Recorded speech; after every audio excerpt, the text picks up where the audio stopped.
Every person has a story, but not everyone has a place to tell it. I'm Frank Swoboda. I've interviewed amazing people all over the planet. I want you to meet them.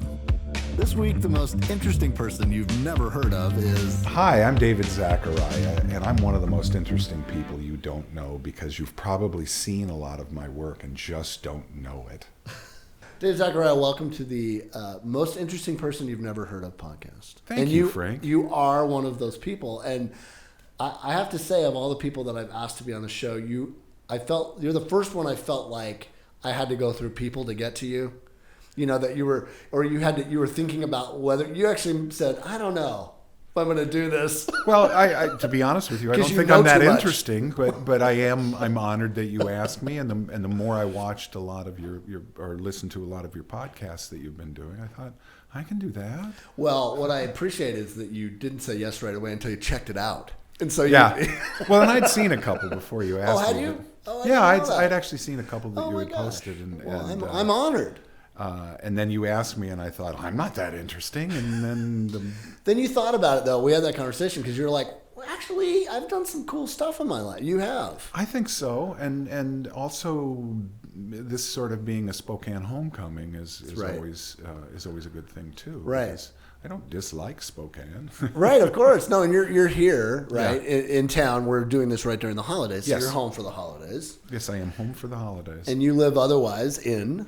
I live in Corrales, New Mexico, which is a little village outside of Albuquerque.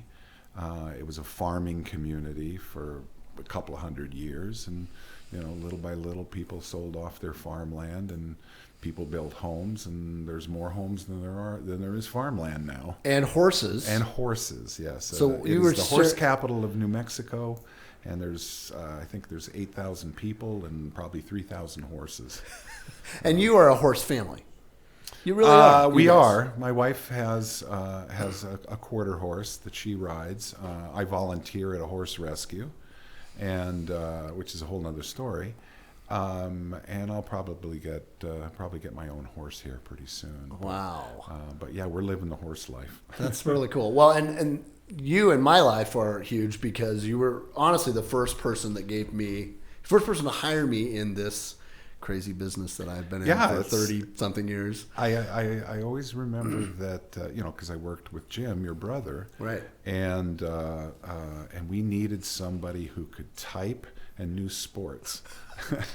Type fast and knew sports. That's me. And that was you. And that was the beginning of several years of fun covering high school football here in Spokane. We did high school football. So you and I just left an awesome breakfast with my brother Jim and Dave Tanner, who is one of the founders of North by Northwest Productions and was really all of our bosses then. True. Back then, Dave was sort of head of production at North by, I think that was the title anyway, or at KYU TV, which was really for the time kind of a big deal. I mean that, and owned by the great Bob Hamaker, who we just learned passed away just not long ago. So to you, Bob, cheers. God rest his soul. God rest his soul. I've talked about him on this podcast. He actually made a deal with me to go finish my last year. He gave me a job in the Tri-Cities. I don't know if you remember that. You were probably gone by then. I was probably gone. Yeah, and I went and opened the Tri-City production for that Fox station down there, and was just crying every day because I didn't know what the hell I was doing, all kinds of stuff. And Bob made a deal. He was like, "Hey, I want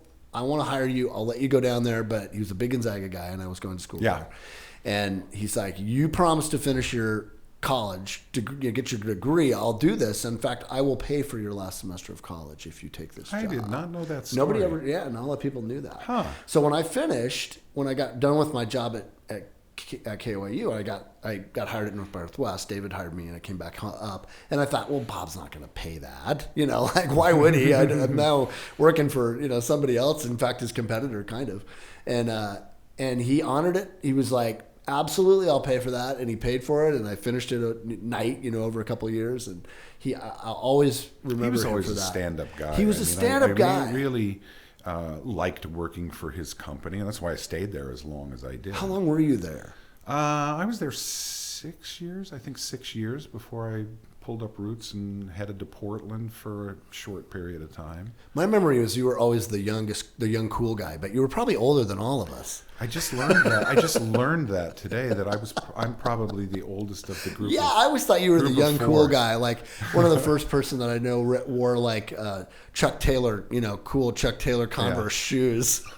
You were the early hipsters. Yeah. I mean, this was like mid 80s? It was mid 80s. 87, 88, 89, around that time. Yeah. I think I left here in 1991. Wow. Crazy. It was when I went to Portland, and then in 92 I went to California. Right. So you were in Portland, and you so what I remember the most about, we talked about it a little bit today at our breakfast, but you would make these awesome promos. So you were kind of the promo king for promotions for upcoming shows, and the Simpsons had just started. That's we were the first year of the Simpsons. Not as long I after. recall. Yeah, when we were at KAYU, we became one of the first Fox affiliates. That's right. April 15th, 1987, when it premiered. You remember? With Married with Children, The Tracy Ullman Show. I couldn't for the life of me remember the other shows that were on. Right. But Tracy suddenly Ullman. we had a lot of fun stuff to work on. Yep. I never even thought about the idea of being in a career with doing on-air promotion, but that just happened to be my job at KAYU, and I enjoyed it, and I went on to do it at a Fox station in Portland for a short period of time before I went to Los Angeles. And I mean, it's probably not your favorite. You were talking about the promos that you used to do, but I mean, to promote a show, you had some liberty to be kind of creative. But at least we did as an independent station, I think, back then. Yeah, back then we certainly did. Right? And you did this great promo called Captain Kirk, Stud Kirk, or what was Captain Kirk Space Stud. And I suppose Captain Kirk Space Stud. It still lives on YouTube somewhere. And it was basically clips from all the love scenes that Jim Kirk had. With Captain Kirk. He was pardon the expression, he was a horn dog. He was. He was also part of that was the first interracial kiss in American television history with Lieutenant Uhura. Yes. Yes. And so, interesting to just, but when you cut that together, I just thought this guy is cool. Like just to come up with an idea, and it kind of probably helped you get a gig. It's interesting how over the years you come to find out that you don't have that much creative liberty as we did at that time. But, liberty, yeah. But it is. Right. It was a profession that did lend itself to a lot of creativity. I mean, telling stories in 30 seconds or 60 seconds is. I don't want to say it's more difficult than making a TV show, but people don't realize how much work actually goes into advertising a TV show. That's right. And I'm having done a little bit of, in my career, I've been lucky to work everything from a motion picture to, mini. I'm doing a docu-series right now, or these are 20 to 30 minute episodes. On this homeless situation that we've got going on here in Spokane, and how it affects everybody in the country, really, down to 6-second ads, 15-second ads, and I can't think that anyone's more difficult than the other. I would totally agree with that. I think sometimes making something, clients would go like, oh, we need a 60-second ad, and then we need a 30, and the 30's shorter, so it won't take as long to edit. I'm like, no, it's actually the opposite. It's actually harder. That should cost less. No, it's actually more work to get something to 30 seconds than it is to get to 60. I can't tell you how many times when I've put something together and it's 32 seconds, and I got to figure out how am I going to cut 2 seconds out of this and still tell the same story. That's right. Less words, a lot of stuff, and magic kind of happens somehow. There's a bit of quantum physics involved with those miracles. They're little TV miracles that nobody ever knows about. Yeah, I think. I was thinking this morning like how many promos I've made in my career. What do you think? Well, there was a period of time as a writer producer that I made. A 30 and a 15 and a 20 every week for a series, but later in my career, when I became a manager and a vice president, I had, you know, a dozen people working for me making dozens of promos. So I'm guessing probably over 30 years, well over 100,000 spots. Wow, isn't that incredible? I know. I thought I must have been. I started doing the math, and I was like, you know what? It has to be thousands that I've made. Yeah. Different kinds of stories. You seem so old when you start to add it up. Yeah. I mean, that's what I thought. So when you went to Portland, you got that gig. You know, probably the Space Stud didn't hurt. No, getting that probably gig. I'm sure that was on my reel at the time, but it was, you know, basically moving to a larger market and doing the same work I was doing at KAYU. I was only there for 11 months before I moved to California. So what made you move? Did you get an opportunity? Did you just say, I'm going to go for it? Well, I moved to California because I followed a girl there. That's how I ended up in California. I mean, when I was in college, I always wanted to live and work in New York and work in TV and work at Saturday Night Live. And did you? That was the Is that right? was the glamour of there. I ended up going to California and seeing how the types of work that I could get there, and so I kind of decided that that's where I'd like to try and build my career up. So I followed a girl down there. And we're still friends today, but my relationship with her lasted about another month after I got there, and that's when I found I got work with a local TV station in Los Angeles. Oh, okay. And I only worked there 4 months before I started working at NBC. So how did you get the NBC gig?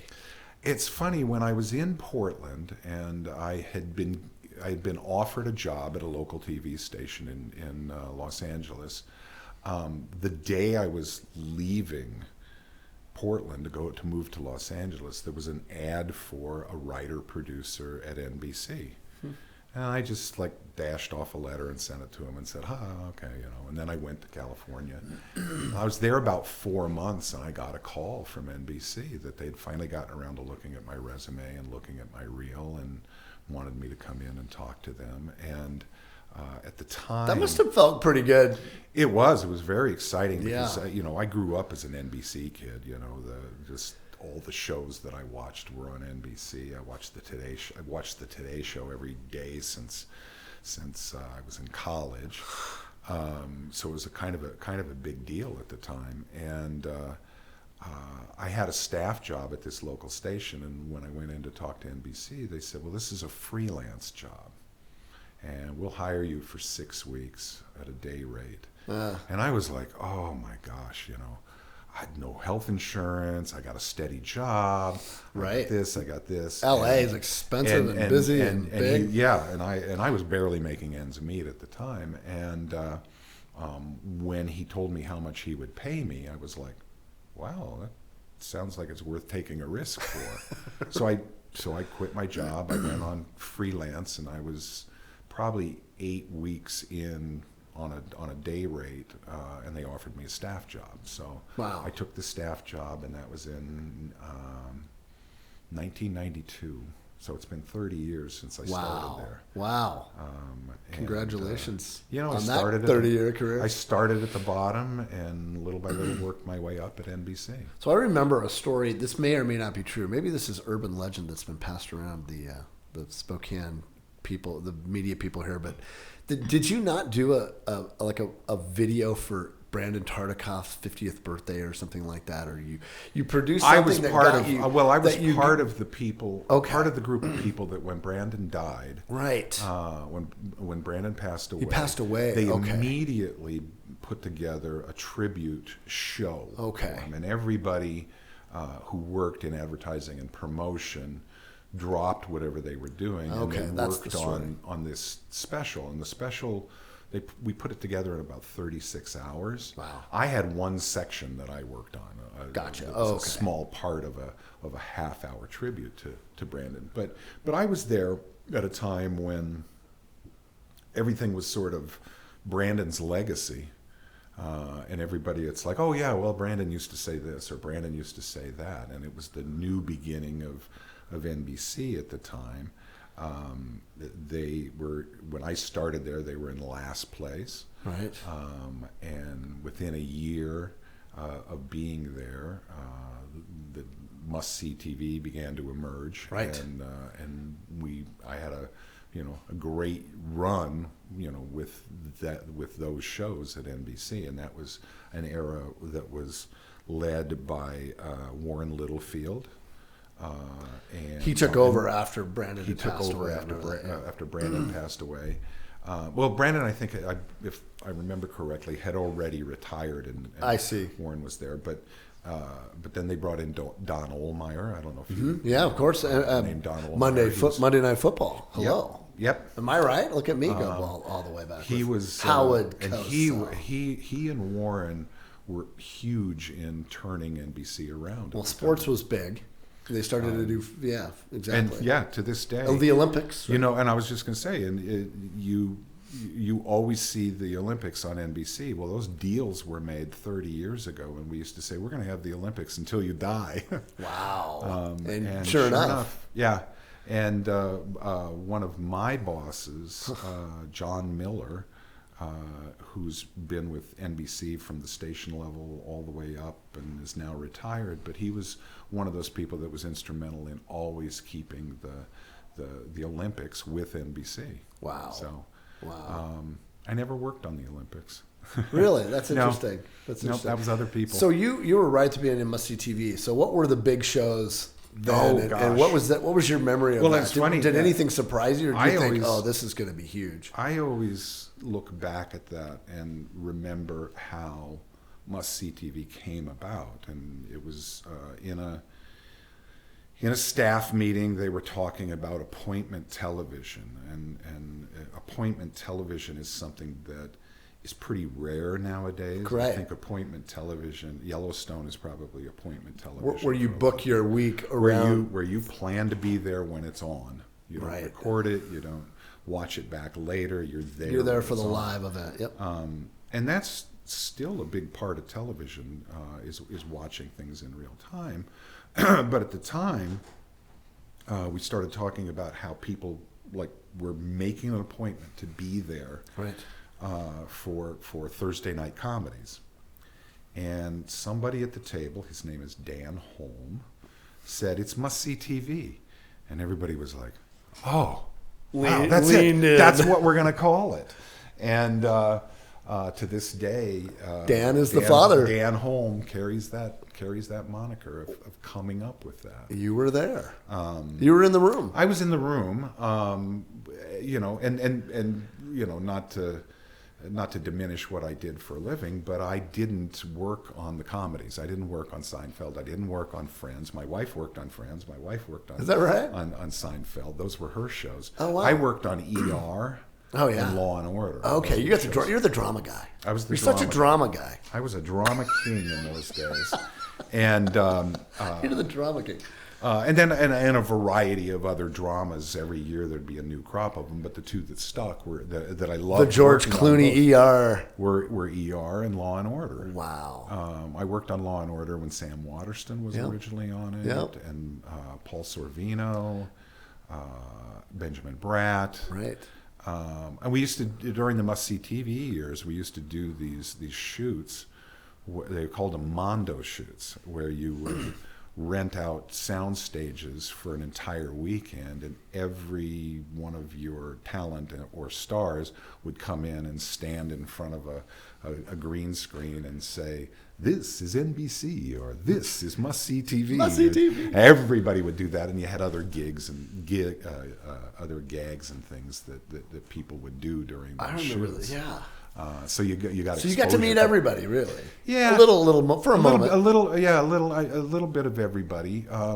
But what was fun was when you would do a promo shoot for a specific show, and you'd be working with the cast for the entire day and put together a promotion. What was your favorite of those? What's your most memorable one of those? Of shoots or Yeah, shows? just those Mondos and the sort of team ones that you get to Probably, and it's something that hardly anybody has ever seen. It was called Warren in the ER, and the year that Jerry Seinfeld announced that he was going to stop his sitcom was also the year that Warner Brothers was asking $4 million an episode for ER. Wow. So there's a period in television, it's called upfront, and that's when networks present all of their new shows to advertisers, and advertisers spend their money. It was a big convention, wasn't it not? It kind of, and they'd kick it off advertisers would come in and they would buy time up front. These are all the wonderful shows we have. Oh, I want to buy that, and they'd spend all their money. So like 75% of the income is spent in like a 2-month period. Right. And it was for upfront, and we put together a video that basically was Warren getting the call from Jerry that he's quitting, passing out. He passes out because he gets the news, and then he wakes up in the ER. And so he wakes up in the ER, and of course there's the cast all around him to bring him back to life. Sure. And that's awesome.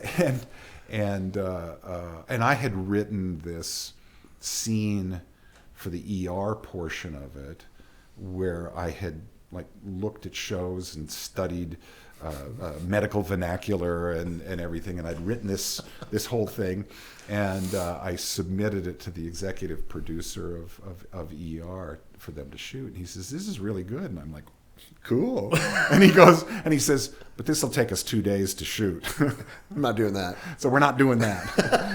But at least you know it was good. So they took my beginning and my end, and created a bit for the middle, and we went and we shot it on their set. Oh, wow. Anthony Edwards directed it for us. Oh, that's cool.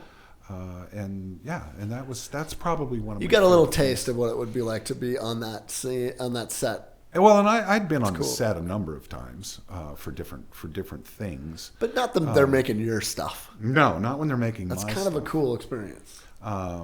And that was actually one of the last things that I did at NBC before I left. And the piece ended with Warren leaving the ER and getting the bill, which in this particular case was $4 million an episode, and he passes out again.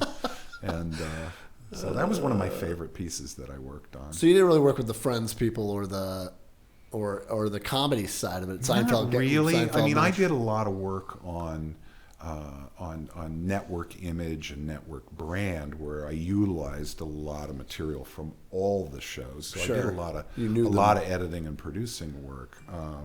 But I was never really involved in promoting comedies unless it was in an emergency. So wow. I did dramas and specials when I was at NBC. Best part of that job over that Best part of period. that job was that was a time in television that'll never be repeated. The must-see TV years. There will never be audience concentrations that are that high. Right. There will never be shows that are that big. I actually keep a framed ad from the Hollywood Reporter on my wall that shows the ratings of ER and when it was at its peak. Yeah. And there would never be a show that will have numbers like those. Do you have any concept of what the numbers then off the were top of my compared head? to If I remember correctly, it was a 27 rating with a 45 share. And a 27 rating means that 27% of America had their TVs turned on and were watching this show. Wow. And a 45 share means that of all people who had their TVs on, 45% of them were watching this show. Wow. It was big. It was, and I remember they would point to that and they would 100 million people, right? 50 to 100 million people. I think if I remember correctly, it would have been, and there's more households now than there were in those days. Right, but it was, it was in the tens of millions. The tens of millions range. Unbelievable. And I remember them advertising that more people watched ER than watched the Beatles on Ed Sullivan. There's more people to begin with. That's true. But still, it was a pretty big number, and the way television is so fragmented now. Oh yeah, no, it's crazy, right? I mean, it's just the audience are so much smaller. When you talk about a show that's a hit like Game of Thrones that 12 million people watched the finale. We canceled shows with 12 million viewers back in those days. Wow. That wasn't enough to go on. Right. But, there's so many more choices. There's so many more ways that people can delay their television viewing. How many cable channels? I mean, you probably don't even remember how many cable channels, but there weren't that many compared to now. I don't remember at that time, but I remember thinking when I left NBC that this was the last time that you were going to see these kinds of audiences, because you knew it. More and more you started to see cable networks that would have hit shows, right? And that's practically all cable and streaming now, right? Streaming now, yeah. That carry those kinds of ratings. And when I look at like what Yellowstone does, for example, which is about 12, well, it's about 8 million people that watch it live when it's on, wow. And there's about another 8 million that watch it on their DVR a couple of days later. That's right. That's how I do it. So 16 million. That's still a lot of people. I mean, the shows that I work on now, I'm happy if there's 500,000 people that watch it. Wow. So you went from there. I remember visiting you. I was on a shoot in LA for something, and you had just left NBC, and you got a cool job at the WB network to help launch that. And I just remember going, "Hey, Zach, I'm in town," and you're like, "Oh, come see me." And I was thrilled that you even wanted me to come see you. And then I was like, "Wow, okay, yeah, I actually have some time. Come to my office." "Okay, where's your office?" "It's on the lot at Warner Brothers." So literally outside your window was the fountain for the Cheers. Friends Opening. The open to Friends was that fountain right there in the Walton house, and stuff like that. Yeah, I could see that from my office. Right. You could see it from your office. So I went in there, and I was just like, I can't remember. We just reminisced or whatever. I think we went to lunch. I stopped in early or something and went somewhere. And in the office were the two other guys who started the WB with you. And I was like, whoa, I'm here with like the three dudes that started that network for 20 minutes. I thought that was cool. Bob Bibb and Lou Goldstein were the heads of marketing in those days. They were also responsible for launching Fox, along with Jamie Kellner. Jamie Kellner was the president of the network at Fox when it originally launched, and he was also the one that started the WB. And he brought in Bob and Lou, who had worked for him at Fox to launch it. I think the WB was around for a couple of years before I got there. Okay, yeah. I got there right after Dawson's Creek premiered. Okay. And I remember seeing commercials for Dawson's Creek and going, "What's this movie?" And it turns out, it's a TV show. Huh. Oh, and it's over there at the WB. Oh, they're actually doing something, because they had, I think crappy little sitcoms that they launched out with. And then the next two big things that came were Seventh Heaven and Buffy the Vampire Slayer. That's right. But then Dawson's Creek really blew up for them. Okay. And that's when they hired me. So I came in, and I was there 8 years. So really? Were you really? Mm-hmm. I went through a lot of shows. I bet. I liked working on most of them. My favorites, by far, Gilmore Girls and Smallville. I was gonna say Gilmore Girls is still had a whole new second wind, hasn't it? My daughter started watching it when she was in I think middle school is when she stared watching it, and she didn't know that I had worked on it. Wow! When I say worked on it, I mean I didn't actually work on the show. No, but you worked on all the promotions to get people to promotion. Right. So when we talk about promos, we're talking about the ad that runs to promote next week's episode or the next episode coming up, or must see TV Thursday night at 8. Yep. The old joke from, remember SCTV back in the day? They would always do Thursday night at 9 on SCTV. It was the same time slot for every promo they did. Comic promo. I mean, the easiest explanation that I've given people for what I do for a living is that I try to convince people to part with something more valuable than their money, and that's their time. And it's really hard now because there's so much product out there. And there's so much to do. People are busier than ever I am. Yeah. I would tell people this is the fastest year of my life in terms of how quickly it went by with stuff to do and just kind of nonstop. Like the world has sped up, and I think part of it is just that there are so many things to pick from, right? That you can watch, and it's all somebody that watches sometimes something streaming, not very often because I'm busy. It is a big commitment to decide what to watch, right? I think more and promos so are huge there. And you get a lot of people who say, "Oh, you got to see this or you got to see that." I think I've finally just gotten to a point where it's like, no, I don't gotta, because I can't. I can't watch everything. Right. And I'm not afraid to watch a show for 1 or 2 episodes and then go. No, this all right. And a lot of them get better about the 5th one. They hit their stride. So I've been told that. I was I'm not watching. That's stupid. You got to stick with it for 4 episodes. But you're right. Time is like you're right. You're asking them to stop what they're doing, and that has got to be so much harder than it used to be.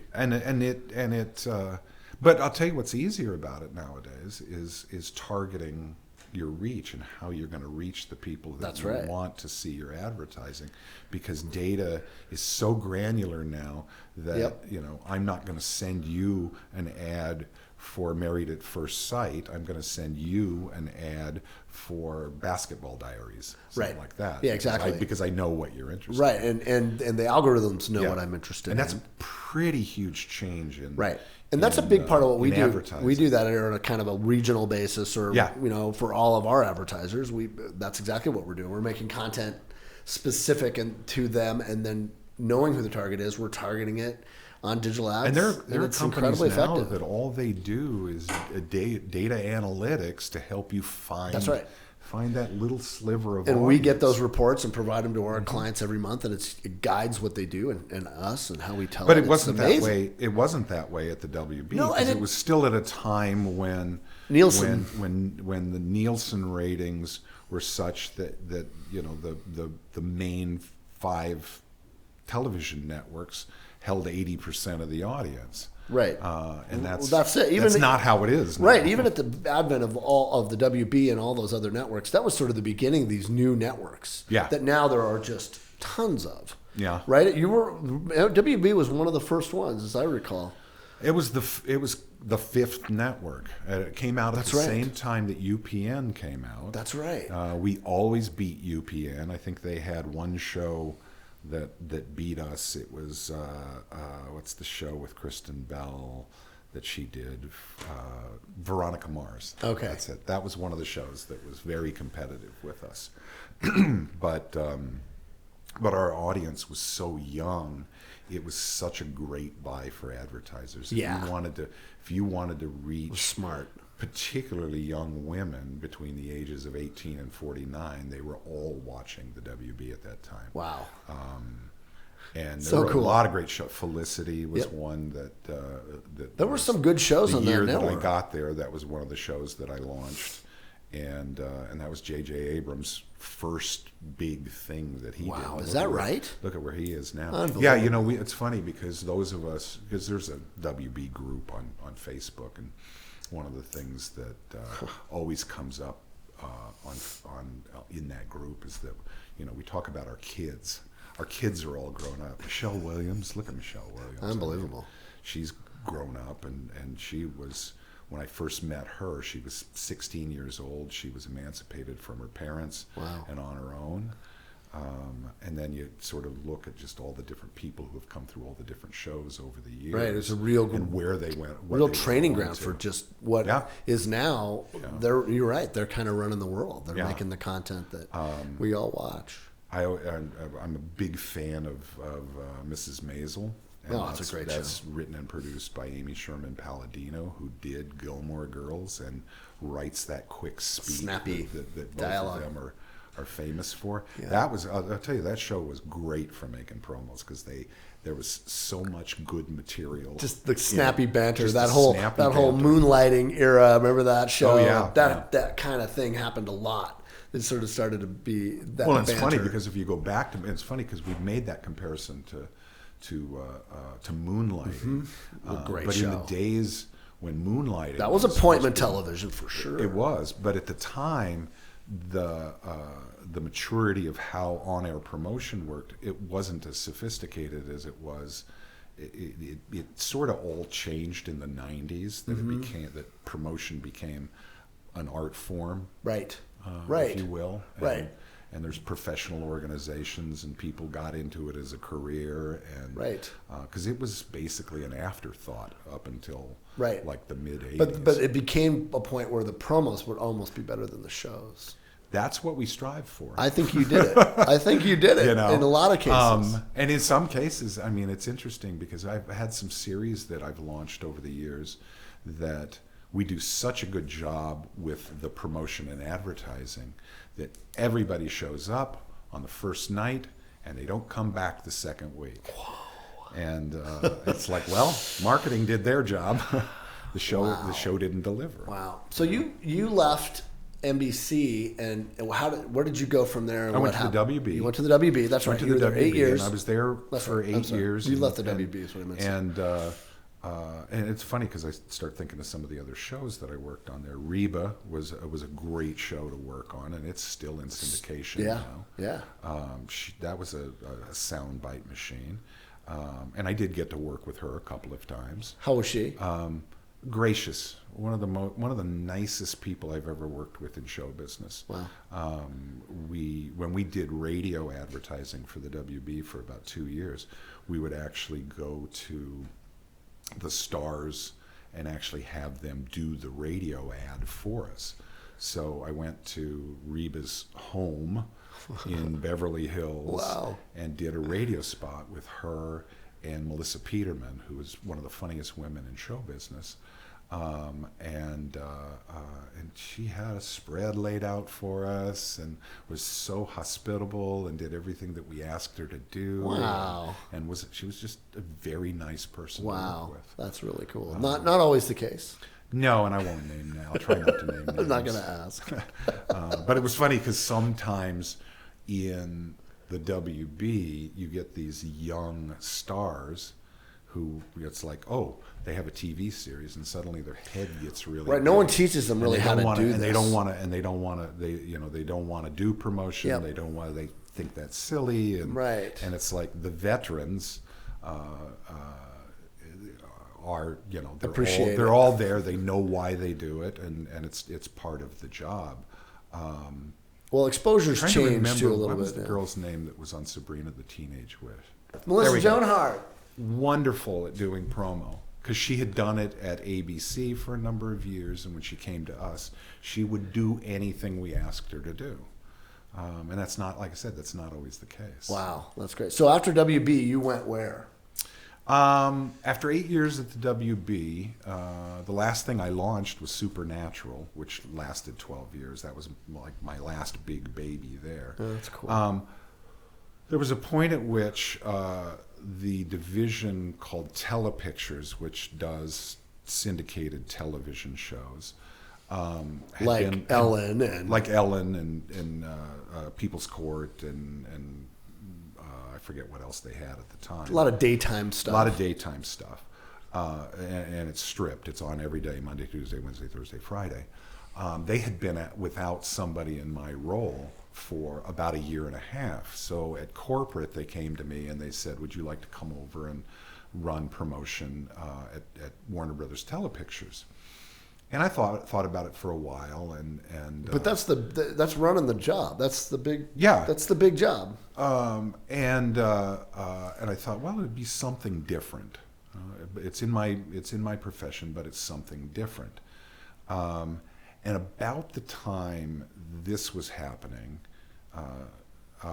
was when they sold the WB and UPN and it became the CW. CW, okay. So I'm standing there with corporate offering me this job, this transfer job over to another division.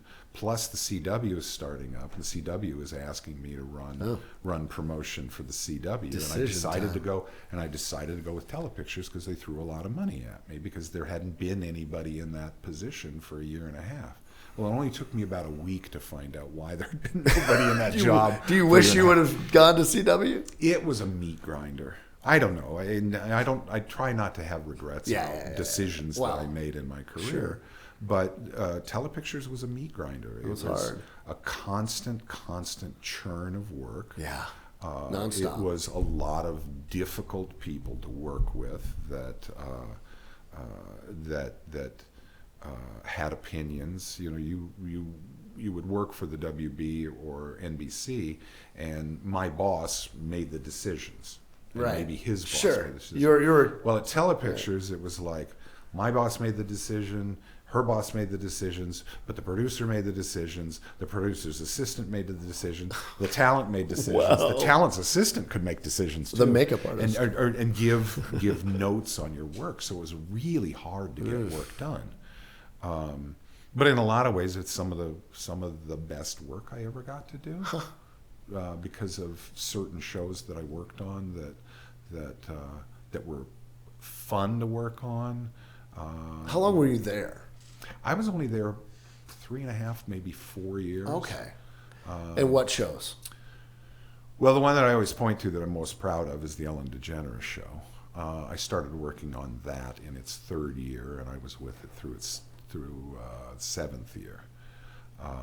And that was through a period of time when Ellen had decided that she wanted to try something new on her show every day. So there was something new to promote every day. That's cool.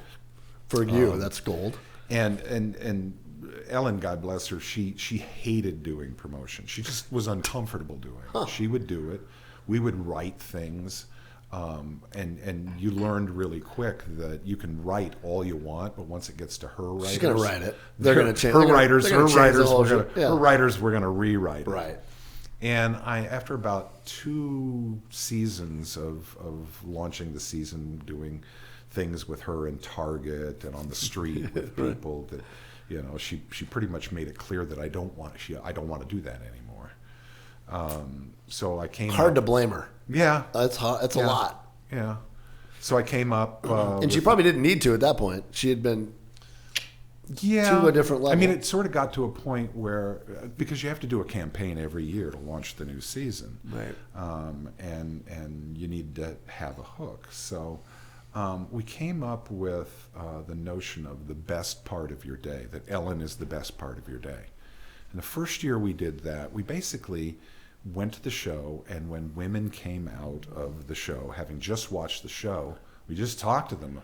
The old movie promo, right? What'd you think of the movie? It's just the man on the street. Yeah. Man on the street. And people gushed.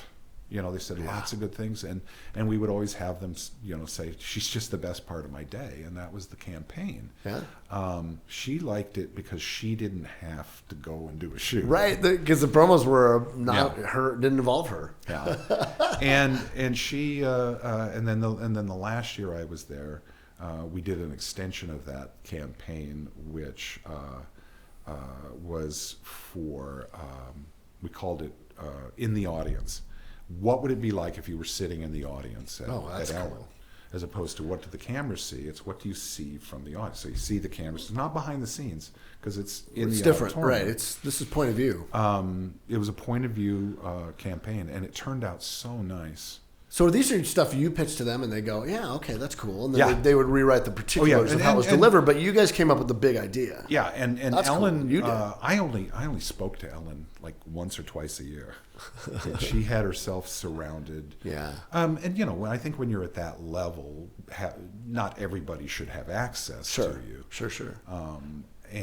So I would go in and I would pitch a campaign, and she would either give it a thumbs up or a thumbs down, and talk about what she might want to see changed. How is she as a person, and just dealing with that? She was always nice. She was always nice, but short, to the point. Do your business, get in and get out. I would assume that's she wasn't making friends with us. Sure. And I think that's probably when you go through what the problems were with that show in its final year and all the publicity that surrounded an unfriendly work environment and her being unaware of what was going on. There's a lot of truth to her being unaware because she is isolated from all the people that worked for her, right. other than her executive producers. So that would make sense to you. A couple of them took the fall for that. So that makes sense to you. It does, because and this is sort of a blanket issue throughout show business, is that people can be nice or people can be not nice. There are a lot of not nice people in Hollywood. Yeah. They think they all believe they're better than you, that they know better. I think probably the hardest thing for people who work in those kinds of environments is that the executive producers of shows know what they want when they want it. Their job is to turn no's into yeses for their talent. And I can see how that can manifest itself into an unfriendly work environment, because there were shows that I worked on that had worse environments than Ellen did. I'm sure. So yeah. But at least your view of it. But yeah, and I always, as the news, and of course the news of Ellen's problems emerged years after I left. So I don't really have an opinion on what it was like to work there during the period of time that the individual who brought the complaint did. Right.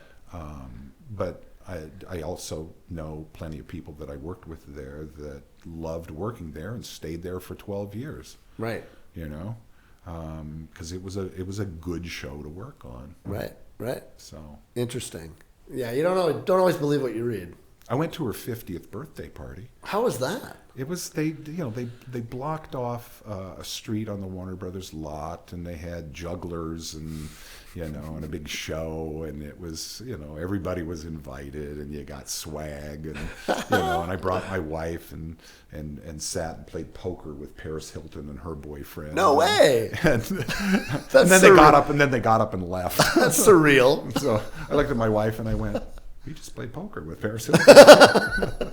Yeah, were there a lot of those that just was strange little moments that you just kind of duck in and out of, right? And then we talked about in our career. There's a lot of things that they do in television in those days,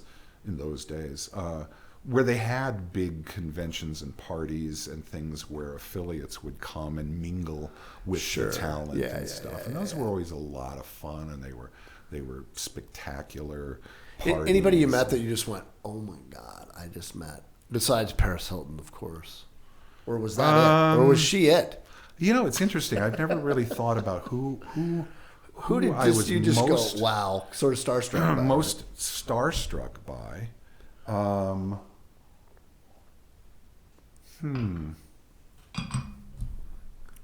You may have to think I about don't know.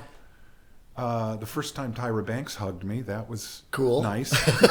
She was really nice to me. She was because I gave her what she wanted, and what she wanted to do, what Tyra Banks wanted to do, she wanted to do her own promos the way Oprah does. Voice the promo. And everybody told her, no, you can't do that because there's no microphones here. You have a crazy schedule. And I worked it out. I got her an audio booth with a microphone in it to record, and had a producer there. That's not impossible. Come on. And figured out times when she could record promos, and that made her very happy. And that was probably one of the most important things about working shows like that, was to make sure that the talent is happy. Right. With what you're doing. Well, it's going to show up on the screen for one. Ultimately, it's going to show up on the screen. Absolutely. That's cool. Starstruck. It's funny because... Or is everything's so jaded, Dave? I'm not jaded so much as they're people too.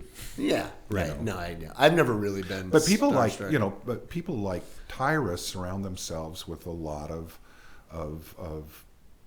makeup people and assistants and the entourage. They're with the entourages, and that's not a myth, and you kind of understand why they surround themselves with people like that.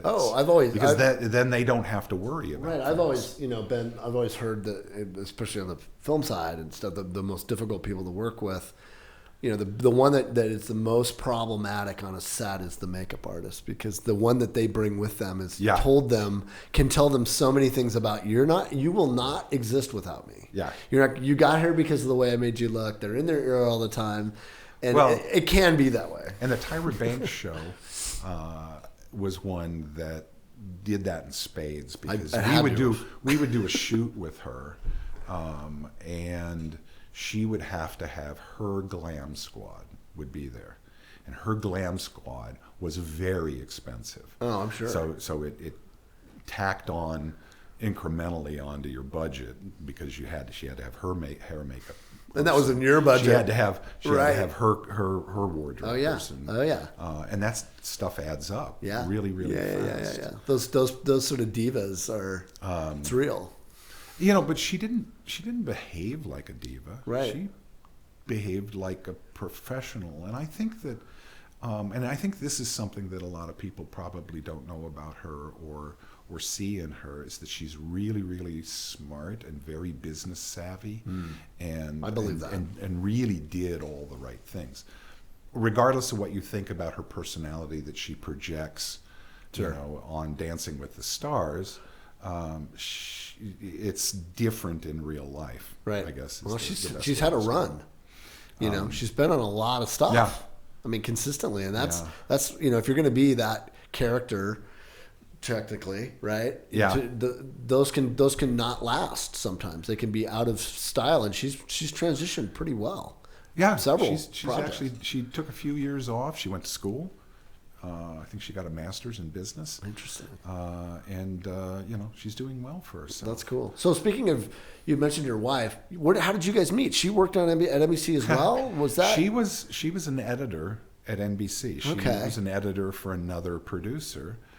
So she was editing promos for the comedy side. She was editing promos for somebody else, and it came to be summer, and they laid that person off, and she did a few editing jobs for me, and one thing led to another. That's awesome. Yeah, wow. and we worked together for a number of years. We had to go get permission from corporate to get married.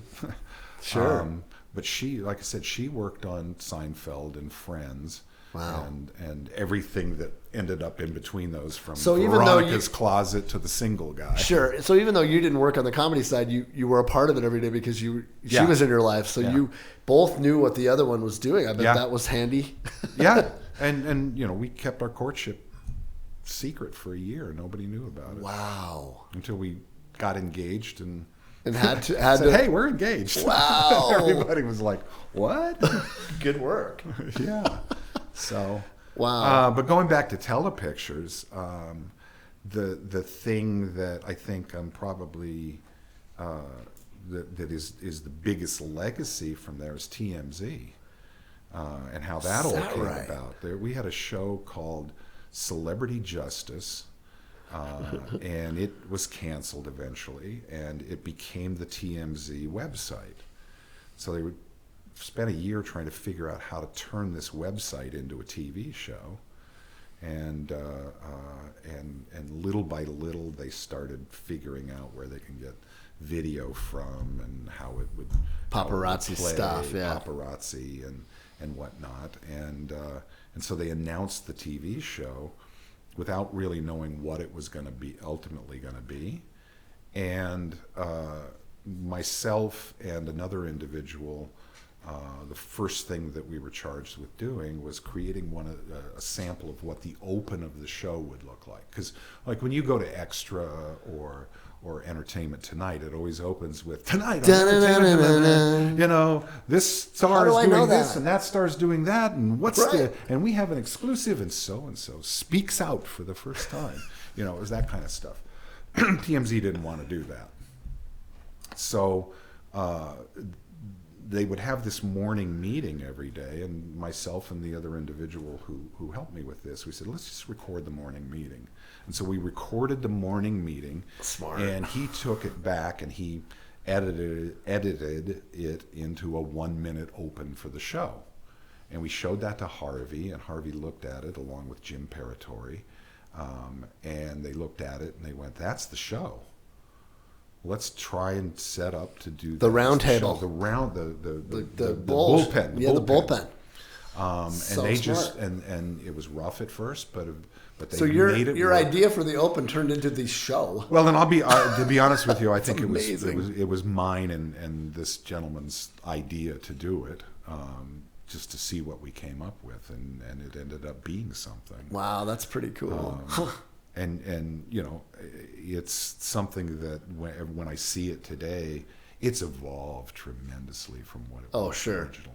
Yeah, I mean, it's but still it was going. a lot. That show was a lot of fun to work on. Wow, it's still going though.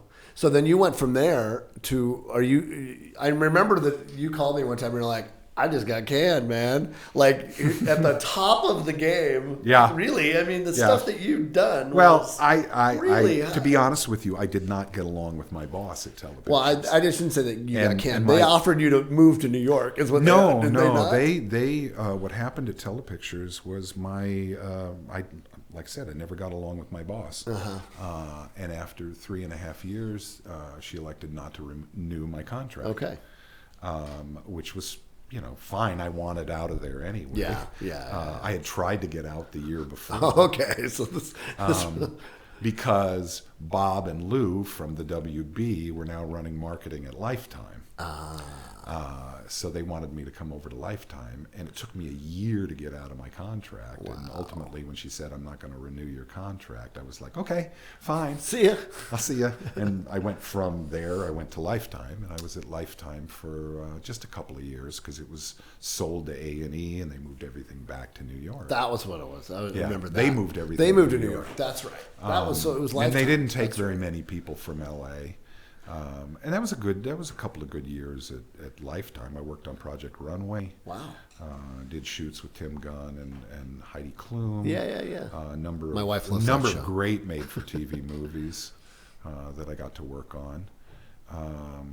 And then that ended, and I kind of went solo for a little while. I did some projects for a couple of different companies, and this thing, somebody told me one day about a network in New Mexico called the Reels Channel.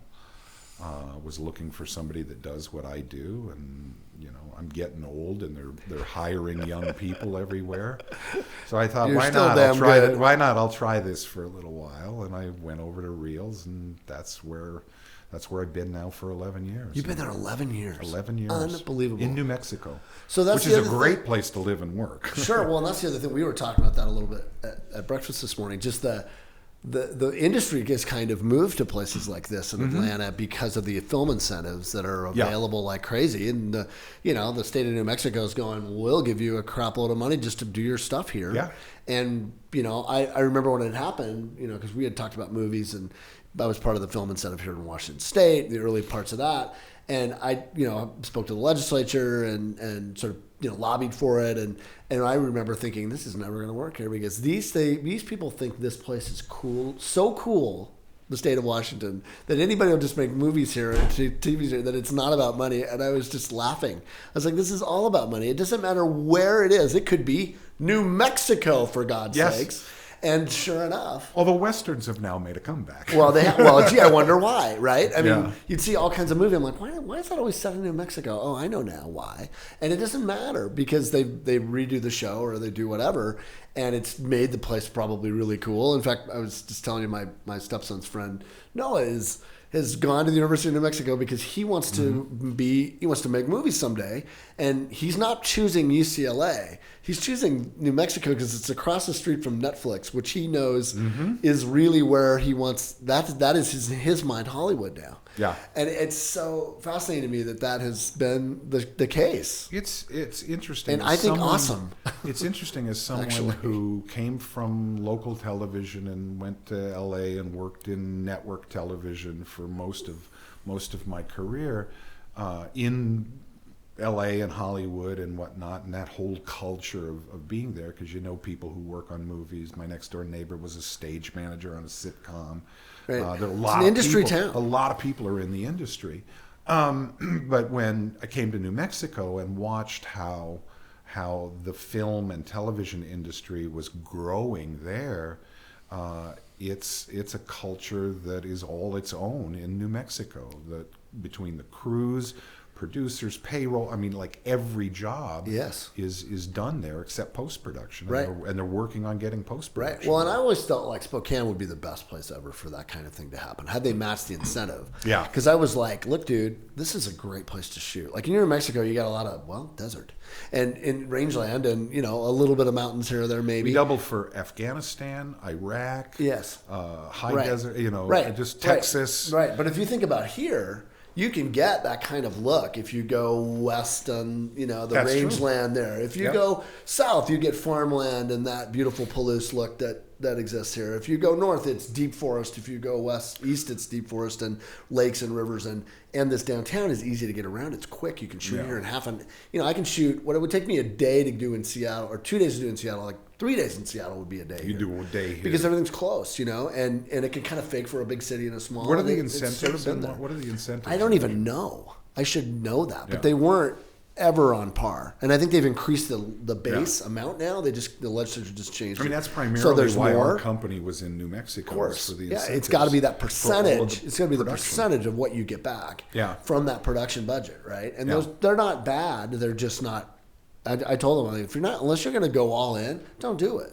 Yeah. I mean, you can, and it'll still be nice if somebody sets something there and won't hurt. And they've increased the total amount that's available, I think, this last year. But unless you're going to match New Mexico or you're going to match Georgia or wherever these things are happening, you know, you're not going to see a big bump. But, you know, and there are film commissions in just about every state, now. Louisiana, Every state. New York, Louisiana, North Carolina. I mean, Dawson's Creek was shot in North Carolina because they had film incentives there at the time, and that was 25 years ago. Right. So at Reels, it's a little different than your other past projects or companies that you worked at because there's one particular show that's sort of dominating your time. Yeah, I was hired at Reels shortly after they premiered the Kennedys in 2011, and they thought they were going to become a network that was doing a lot of drama, and I was a drama guy. They did that for a little while. It got too expensive. They changed their brand over the years to be a lot of celebrity driven and documentaries on bands and things. So it was a very real lives, real stories, real celebrities kind of network for 10 years. That was their angle. Yeah. And we had an opportunity to about a year ago to pick up a show that follows police officers around, much like cops, in real time. And Sort of full circle back to your Fox days. yeah, and we picked up Cops right away, and I started working on Cops repeats. But this show is called On Patrol Live, and every Friday and Saturday night they go out for 3 hours and follow police officers in 8 different cities, and you know, it's Friday and Saturday night. Something's bound to happen. Different cities every week, or the same 8 cities? It's like 8 cities that and other cities rotate in. Like a few weeks down, Toledo might drop out, and Spotsylvania, West Virginia will come in. So Gotcha. they'll come and they'll go. In fact, they had talked to Spokane and Spokane Valley about being on the show, and that may still be happening in the works or in the something that they may do in the future. But it's a really fascinating show because you see things in real time, and it's not edited the way that Cops is. But it consumes a lot of our time on the show. Bet. It's a big show, and it took us as a network from like the 63rd network up to a top 20 network. So we're up there playing with the big boys now.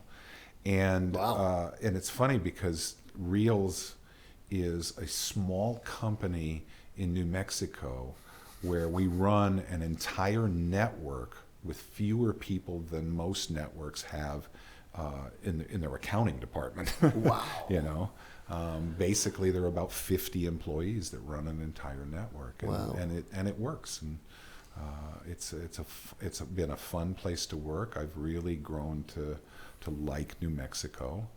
The weather's great there. But, I'm getting to the point in my career now where I think I want to start enjoying life a little more and less work. Yeah, you've been working to it. Right, so you made a move here, right? Made a move. Are you gonna retire? Is that what's happening? Yeah, I'm going to retire next year, finally, and just turn this over to younger people. Yeah. So, What do you think though? Because I work with a lot of people where everybody's younger than me in the company that I have. And I found, when I first started, I'm like, yeah, this has always been a young man's game. You know what I mean? It always is a young person's game. But the more that I've done it, the more I start realizing, wait a minute, they still need us. They still need. They do. They do. And what do you think they need the most? What have you noticed on that? Because you're still going to be in demand. I think that probably one of the things that is sort of hard to impart on younger people when they're coming up is how much time and effort you actually have to put in on things. Right. A lot of times people get a high opinion of their work and they don't learn how to grow. And people in my position, and there's a lot of us who, came through the 90s and the 2000s doing marketing and promotion, that can pass, this down to younger generations. I have a couple of people who work for me that when I look at what their growth has been in the past 10 years, I feel a sense of pride in that I was a part of getting them to where they are. And we were talking about this over breakfast this morning, that all of us throughout our careers have lifted people up. Yep. And I look at a lot of the people that have worked for me over the years, including me, including you, that run their own business, that are senior vice presidents at networks, that have gone on to be commercial directors. I just seeing how everybody has turned out is a really good sense of. I have a good sense of pride about that. Well, that kind of takes me back to the breakfast we had this morning. So it was Dave Tanner, who was one of the partners at North by Northwest forever, was all of our bosses, my brother Jim, you and I. And the careers we've had are really kind of amazing, because when you go back to one of the first reasons I got hired was to work the high school game of the week, man, the GSL, game of the week on KAYU TV. I hired you because you could type and you knew sports. That's right. And I was stuck in the little bit truck. At first I did stats up in the booth, and then I started running the Chiron, which was a graphics machine that would always, especially when it was cold or hot, which we always were dealing with, would crash every time. No score. I got to reboot it. Nothing. And just to think about that little truck and the four of us in there making and that Todd show. And Todd Pickett. And love Todd. And Rich Waltz. Who's become, ended up being one of the announcers for the Florida Marlins. And I mean, Rich has had a crazy career. Little Bob Costas, as I remember him back in the day, right? Wasn't he? And just on the stuff that came out of that and where we all went and the stuff that we've got to work on, Jim and Dave and I particularly, like just Jim said it really well. We get to experience a little bit of for a couple of days of everything there has ever been that's happened in terms of business or jobs. And many times in my career, I've thought about, what if I'd stayed here, right? Because you guys all have had fun careers. And we have. I think that I would have done okay if I'd have. You would have done great. Here. Yeah, and I remember you telling me when in fact, I think it was at the WB that time. You're like, your brother Jim is still one of the most creative people I ever worked with, because he could kind of do everything, Yeah. And I wouldn't disagree with that even myself still. Now I painted myself into a niche corner, but it was a career that I really enjoyed. I mean, telling stories in 30 and 60 seconds is fun. It can be an art. It is an art, and when it's done just right, it, right? Mm-hmm. When you finish one that's just like, man, and I think not a frame wasted. Yeah, and I think that's probably an art one form. of the most rewarding things about this kind of career is that when you look at the work and the work is good, that you still get a little bit of a charge out of, man, that turned out good. Right. I still look at stuff that we did that in fact, Dave was talking about sort of this big Addy that he won back in the day that you guys did for Goodwill here or something that would still holds up. Like Jim and I did one for Golf Pride Golf Grips Company, and we filmed it in Phoenix in February or something, it ended up winning a National Addy Award, which is a pretty big deal. And the first one that had ever been won in this market for anything. And he's in it. He's the golfer. And it's just 30 seconds of this guy about to hit a golf ball, and he hears 4, and he like bends down, and a club comes out of nowhere and knocks him on his ass and knocks him down flat. And it's just perfect. You know, the way that was executed, and the 3D animated club looks real, and his fall was incredible, and he ended up DPing that and acting in it because we couldn't get anybody that could do the fall the way he did. So we did a test, and we were competing against 3 big companies in Florida who did all the golf ads, and we ended up getting it because we could do the gag really well. And I still watch that and go, man, that's just, it could run right now and still hold up and still be, you know, except that it's not, you know, it's in the old, you know, it's not HD. I think we actually transferred it back. There are 2 things in my career. So good. There are 2 things in my career that when I look at them today that I'm really, really proud of. One is the Ellen campaign that I did, which was the In the Audience campaign, which I won an Emmy Award for. Wow, that's cool. Not to toot my own horn, no, but I just did. Wow. And the other was the launch of Supernatural. I think that launch for that show was probably one of the most theatrical things that I worked on. And that's saying a lot, given all the shows that you've worked on. Yeah. The ERs and stuff like that. Yeah, how many? You've won Emmys. That's incredible. 2. Wow. 2, both for Ellen DeGeneres. Is that right? Yeah. Wow. That's got to be really satisfying. That's a big deal. Yeah, it's something to look at and collect dust. Yeah, but you know, not everybody has one. They're pretty cool. No, and the only thing better than having one is getting 2. The only better than 2 is yeah. Well, the other thing about it, what do you think of Spokane from afar? So I've had this conversation with. You mentioned Julie Sweeney. You actually met her on one of those big mega shoots. One of the Mondo shoots. The Mondo NBC shoots. She was a part of. Yeah, and you're like, hey, you're from Spokane. Yeah. Spokane. You know, it's. I could, like I said, I could have very easily stayed here, but there are things that will sort of always be here, like the High Neighbor Tavern, and that's right. You know, when and the Crescent Machine Shop, right? You know, right, when right, when I see certain things like that, it's Zips burgers. They're few and far between. Yeah, exactly. Well, the first thing I did when I got here is I went and I ate at Taco Time. No way! Crispy meat burrito, man. Right, you can't get those anywhere other than at Taco Time. Is that right? That's hilarious. But you know, I do have a sense of pride about having come from here, because this is a place that a lot of people that I know, I've known over the years, have come to Spokane and come to Coeur d'Alene on vacations and talk about how beautiful it is here. Right. There are people that have come from this place that have ended up making, particularly around entertainment, writing, art, huge impacts, and I've always felt that there's a certain reason for that. You know, I was fortunate to make a movie and that did pretty good, and you know, Jess Walter's one of the best writers there is in America today, and he's from here. Tim Egan, who won the Pulitzer Prize, grew up here, worked for the New York Times.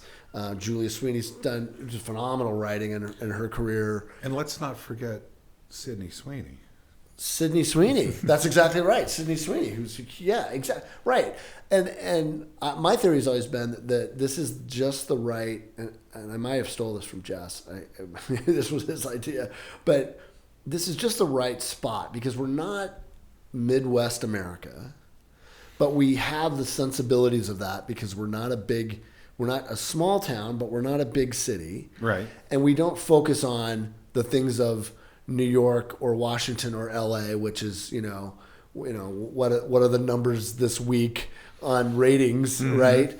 And we're much more grounded in what middle America understands and likes, but we're close enough to the West Coast that Seattle, LA, you know, Portland, San Francisco are not intimidating to us. They are as much a part of. We feel very comfortable there. So when you went there, you'd feel more comfortable than somebody from Iowa, I would guess, just coming off the train. Is any of that make sense to you, or am I making this up? It does. We know what America likes. I remember the thing that I was told in college I went to Eastern and I studied radio, TV there. And one of the things in one of the classes that they talked at length about was the fact that Spokane is a test market. That's right. I don't know if that's always still been true, yeah. but it's always a place where Correct. where companies would test products. That's right. And, we had the McRib before anybody else. That's right. We They did have the tested that McRib. here. That's for sure. Because of the sensibilities of Spokane. I mean, it's a great balance of liberal and conservative. It is. It's to a large degree, it's a young person's town. It's an old person's town. It's a military town. It's a lot like Albuquerque. I mean, I'm surprised at how much the sensibilities are about the same as Albuquerque, because Albuquerque isn't a huge city. No, exactly. Right, they are similar that way. It's a desert. It's in the desert. Right. But it's just very similar in great places to raise a family. But I think also just understanding what's cool. Or understanding, you know what I mean? Understanding, hey, I know that promo that I just made is going to play. I think that I feel like that. I think that it's interesting because I think that what Spokane finds cool is better than what New York and LA find. That's cool. right. Because I think so too. Because it until something permeates into the fabric of America, it's really just a flash in the pan. Right. And I don't know if you have like high fashion here or right. or some of the No. the edgier things, but a lot of the very basic things about our nation and about our culture and about how people live and work and what they want to achieve is right here. That's right. We understand the flyover states the way someone who only grew up in New York or LA that you've probably worked with get. Yeah. Right? And it doesn't surprise me that you were able to have My success running that. My wife is a Valley girl. She grew up in the San Fernando Valley in Tarzana and went to Tarzana High School. She went to San Diego State and UCLA and has lived in the San Fernando Valley her entire life. And to uproot her and move her to New Mexico was I wouldn't say traumatic, but it was a big change. Much different than it would be for you. But and the funny thing about Los Angeles is that there are parts of the Los Angeles area that are very much like Spokane. Mm-hmm. San Bernardino, Gardenia. Mm-hmm. There are a lot of places that are very middle America in the middle of that cesspool. Right. So, and I say that because now after having been living in New Mexico for 10 years. You could see it. And for the first 5 years, I was back and forth a lot. But I've seen now, when I go to Los Angeles, and I'm like, how did I ever live here? Right. With these freeways. Yeah, I never would have missed it, I don't think. I just shot in San Diego for a week, and it was like, this is unbelievable. Oh. Don't get me wrong. I got to do everything I wanted to do in LA. I got to see a lot of great concerts, a lot of great shows, a lot of great museums. Yes. I'm not a beach person, right? So I didn't spend a lot of time at the beach, right? But it was a great 20 plus years of living there. So the other job you had in the middle of this, just to kind of close with this, which I just forgot. I remember you telling me this before, but you worked in Atlanta. And you worked for really one of the great Americans maybe ever, right? You worked for a pretty amazing person. I completely forgot about that. Yeah, before my degree was in television at Eastern, and I couldn't for the life of me get a job here in Spokane in television. Because there are 3 stations, and that's it for television. There's a lot more today. There was no production. Right. There was nothing. And I got a job at the city of Spokane to run their little TV channel, Channel 5. With John DeLay. Yes. John just retired. Yes. He came in after. Oh, wow. I didn't know that. Okay. John's great. I worked when it was in the old building, the old City Hall building. The old City Hall. Yeah. I drew a lot of the plans for the Channel 5 at the new City Hall. Wow, no kidding. When they opened the new City Hall. I forgot that. But because my job was working for a municipality working with cable TV. Somehow I parlayed that into a job in Atlanta as the director of telecommunications for the city of Atlanta. Wow. What year was this? This was 1981. So this is before KYU. Yes, this was before my television career. Wow.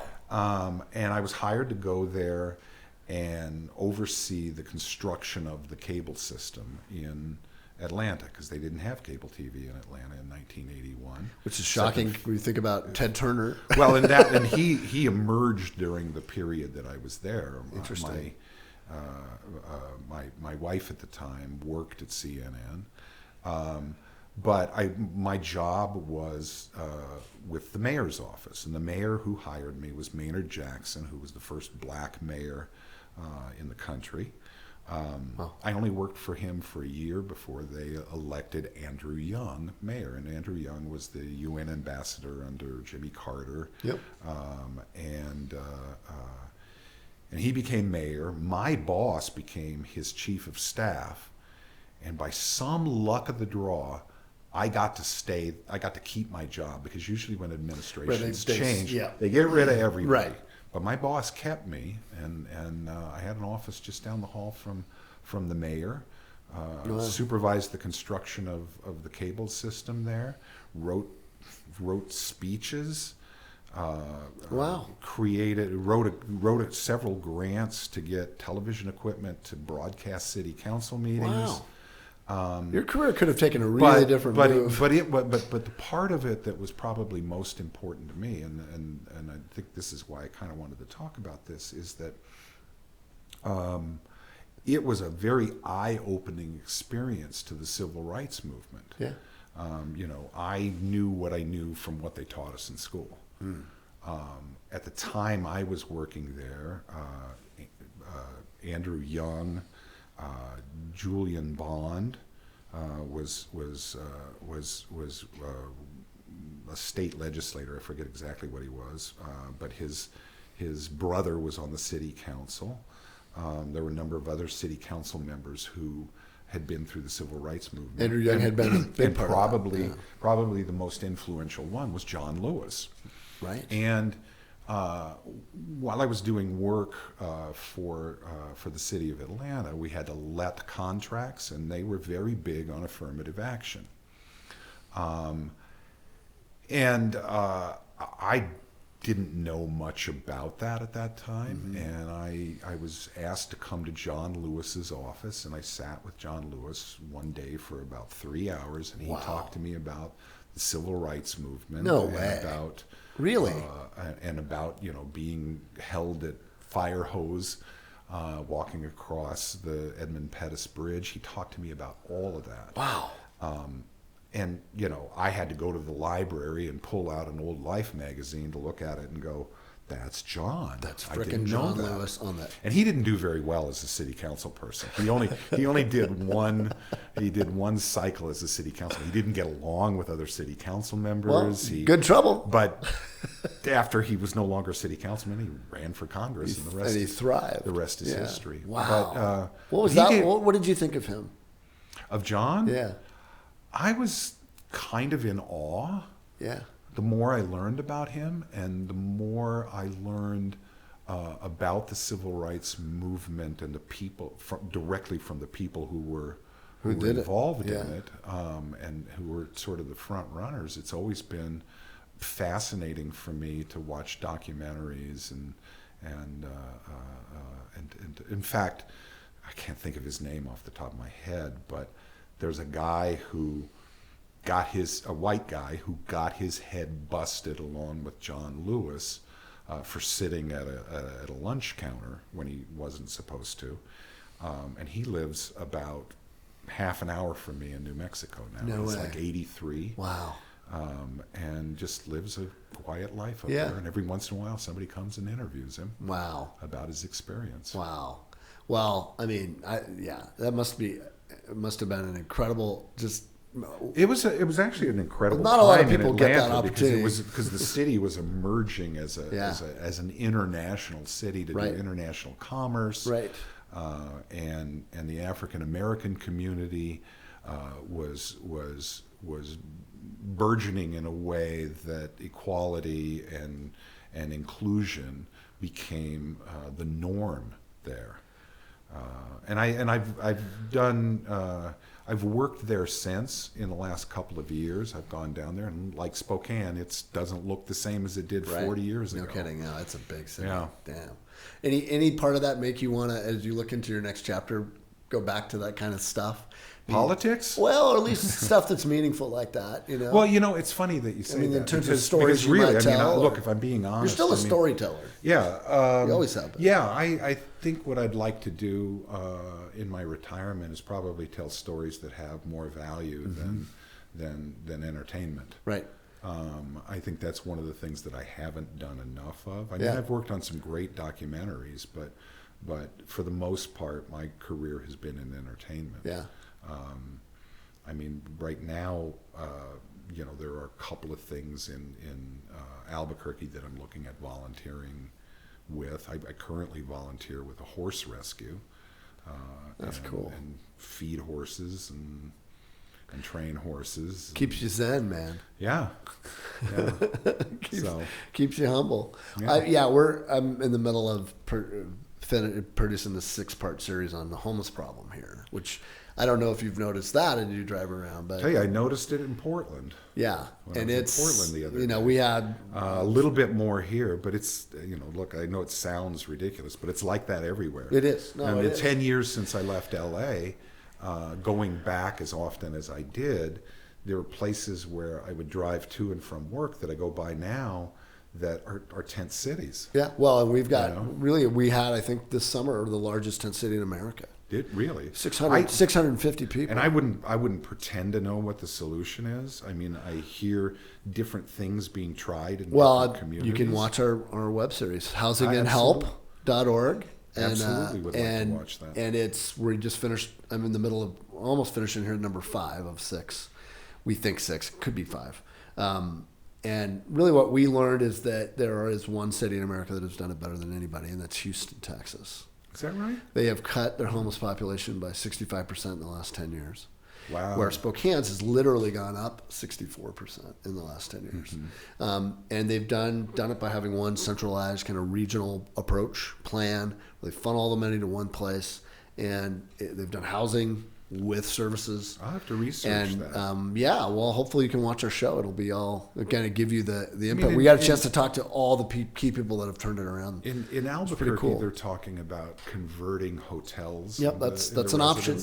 Yep. And that's a piece of the puzzle. And they've actually committed money to that. We just did it here up on Sunset Hill. But there are critics who say that that's just giving people a handout. It's not helping them. And I know that it has to be part of the program to house them and help them, right? If they want the help, you've got to get people stable before anything else can happen. But yeah, I'm curious to see what you think of it, especially the filmmaker you are, because I find that has been, one of the best parts of my career. Just this last year, getting to do that, it's like, wow, I think I could do more of that. It's because it matters, and then it is the only series that we know of about the issue at that level or that extensive in America right now. So it's kind of cool to see. Well, I applaud you to do that. Well, thanks. I mean, it's been inspiring to me to know that we've had lots of people view it, and but that I agree. Like I'd rather put my energy toward that, where there's a lot of problems here, and it's literally led to this entire region coming together. Like this web series has caused the mayor to go to Houston. This web series has caused a regional plan to be developed that may be announced even before this podcast comes out. So cool. I know, just like, so much of what you and I do is it helps to solve problems that I call story problems. There's these really cool things that are going on that nobody knows about. Right. And if they knew about them, a catalyst would hit.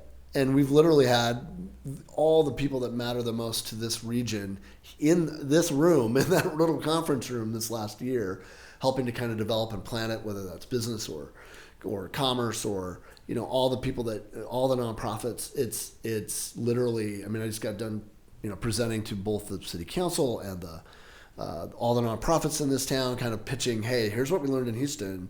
You guys should do this. And I think it's going to happen. We'll see. I hate to say that, but that's the kind of stuff that is only possible through what we do. Yeah. It is.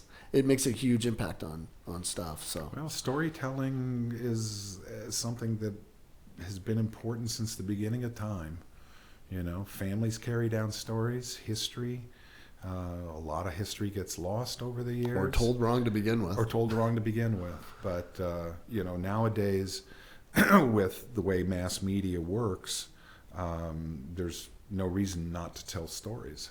Right. And I think I'm so fascinated by people who have YouTube channels that have 500,000 followers, and they're doing stories, little travel logs, or sewing, or how to raise an autistic child, all of that, and there is information for most things at our disposal in this age. It's a miracle, and you don't have to read; you can watch it on TV. Right. Well, and that's part of the fragmentation that's gone on that we've seen so much, especially in that I think is maybe a good thing.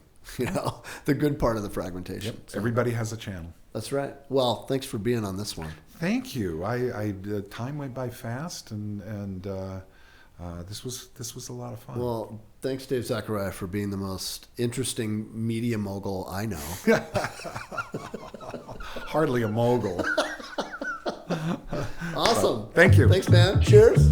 Cheers. Okay, we got one little thing. MIP Podcast was filmed at the studio of Corner Booth Media. Please sure to like, subscribe, and follow us on social media.